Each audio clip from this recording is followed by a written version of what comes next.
I gotta get out and rake because I can't get over that hump. Alrighty. Spent about 5 minutes raking because I can't drive over that hump. Too many big rocks in the way. I just hope another vehicle doesn't come before I get to the end of this. No, actually, there's enough room here on the left. Unless it's some massive truck. You see what I mean? Some of these humps are pretty big.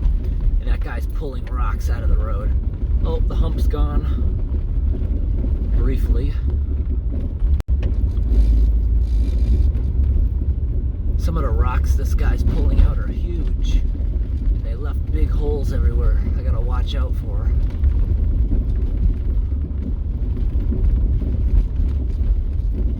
I actually don't know why they're grading this. Maybe it's not wide enough. That's the only reason I could see.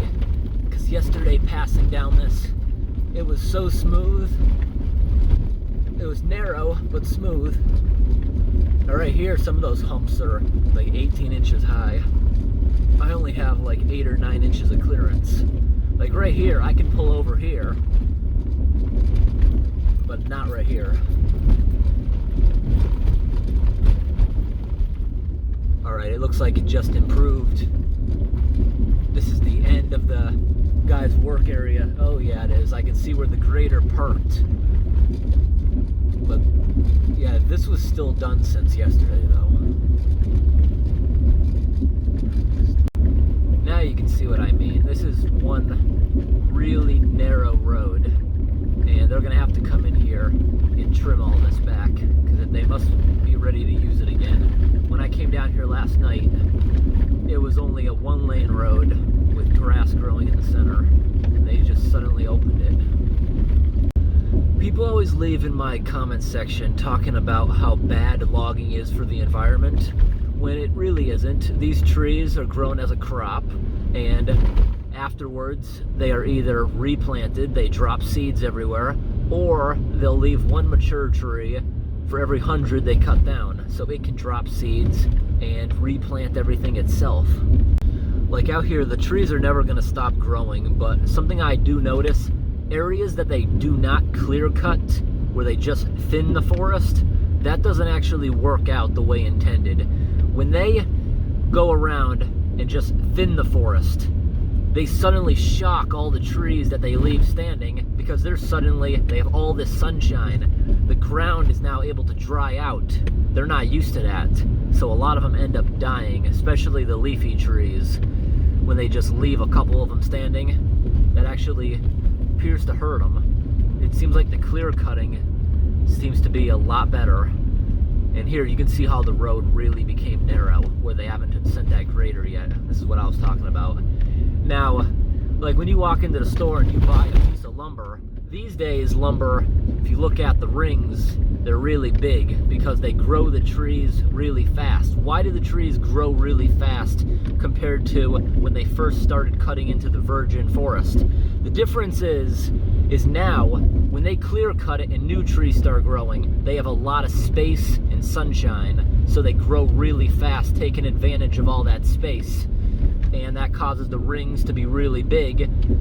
That kind of lumber, it's not as strong as what they used to have back in the day. Like back in the day, they actually had real 2x4s. It's not actually 2 inches anymore.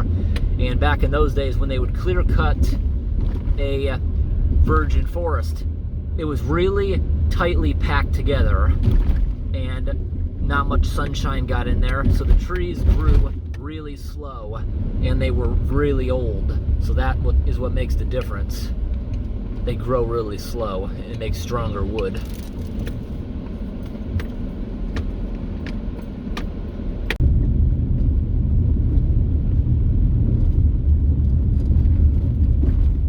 Check out all those logs.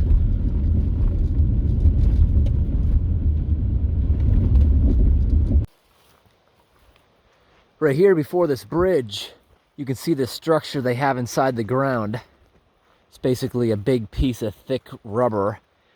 What that is in case during a heavy rainstorm, erosion starts coming down this hill towards the bridge, it will stop at this point and be directed off to the side instead of it coming down here and eating away behind the foundation of the bridge. Now this is pretty cool. This is the first steel deck bridge I've seen in the Northwoods, and that is some really strong stuff. Look at that. It's as thick as a storm drain. And look at the mud packed in there. That got packed in there from water flowing down the hill, but it wasn't bad enough to dig into that safety device they have. Now this is awesome, because this is made mostly for trucks. This is not like you'd see on a traffic bridge with metal decking. This actually feels so weird walking on it with shoes like this, because I don't have the steel sole shoes. These are just junk shoes, because I'm about to go in the river here. Can show you how I do laundry out here in the middle of the woods. And also, need to take a bath. Been out here a couple days. At least it's sunny out. Right now it's about 65 degrees. Pretty nice. Water here, I just felt it. It's pretty nice. A lot of times when I come out here, if I'm just wearing one set of clothes, I'll just get right in here, suds up with the clothes on, wash them at the same time, then just walk around for like an hour, dry off. This river is so full of life. There's a ton of fish here trying to nibble at my legs. So every time I come out into the woods, I always bring Dawn soap, because Dawn soap can be used to do laundry. You can wash up with it, and you can clean grease off yourself, and it's not bad for the environment. And basically what I do out here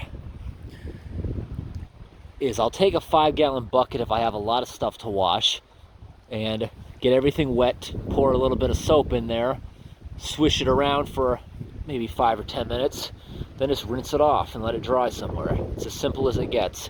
Now, one thing Dawn won't get off is tree sap. Now, for tree sap, I'll just scoop up a big clump of mud. It's got to have some sand mixed in it for scrub, and you scrub your hands with the mud, or sand is actually better, and the sticky sap will bind to the sand and just fall right off. You don't even need soap to wash your hands if you have sand or mud. That works just as well for removing anything sticky. If you happen to touch something like fifth wheel grease, WD-40 will get that stuff off if you have that around. It's not recommended you put that on your hands, but it's better than the fifth wheel grease staying on your hands for quite a while, or tar. It'll remove all that kind of stuff. So I just take my clothes, get it all soaked like that, put a little bit of soap on the top, then with that same water, just keep squeezing it like this a few times, and now the soap is completely on the clothing. And now I'll just work it a little while doing this and rinse it off, and it'll smell just like new. Don't have to be too picky when you're camping,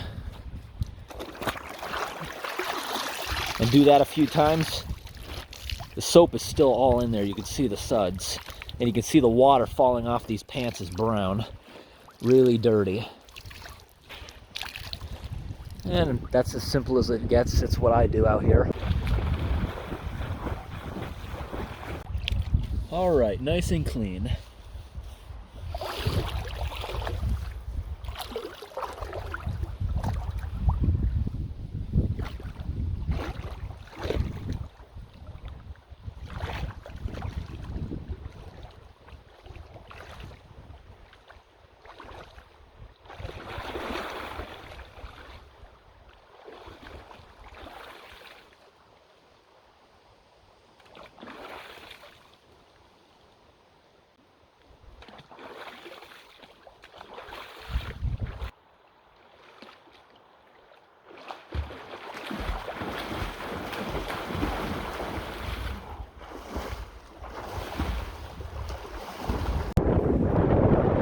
That was a really nice swimming hole, but it's starting to get windy and cloudy now. That river was very warm.